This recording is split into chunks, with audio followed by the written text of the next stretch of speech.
বৈষম্য বিরোধী ছাত্র আন্দোলনে বন্ধের ২ মাস ১০ দিন পর আজ খুলেছে রংপুর বেগম রোকেয়া বিশ্ববিদ্যালয়ের সবগুলো আবাসিক হল। সকালে আনুষ্ঠানিকভাবে খুলে দেওয়ার পরপরই একটি ছাত্রী হল সহ ৩টি হল পরিদর্শন করেন বেগম রোকেয়া বিশ্ববিদ্যালয়ের উপাচার্য ড শওকত আলী। পরিদর্শন শেষে হলের বিদ্যমান সমস্যা সমাধানের আশ্বাস দেন বিশ্ববিদ্যালয়ের নবনিযুক্ত উপাচার্য। এদিকে দীর্ঘদিন পর হল খুলে দেওয়ায় খুশি শিক্ষার্থীরা। অন্যদিকে হলগুলো পরিদর্শন করেছেন Rangpur metropolitan police commissioner Mohammad Majid Ali. আপনার মাগফিরাত কামনা করে আজকে সকল ছাত্রছাত্রীদের পদচারণায় আমরা এই বিশ্ববিদ্যালয়ের 3টি হল ওপেন করেছি।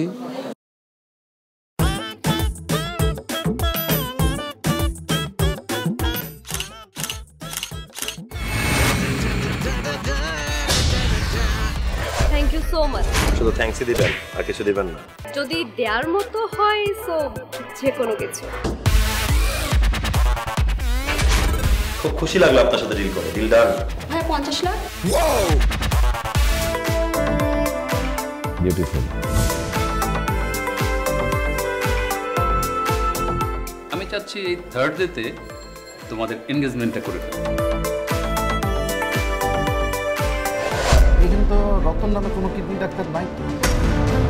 আপনি চিটার বাটপারে পাল্লায় পড়ছেন। আল্লাহ রে, আমি কি করব?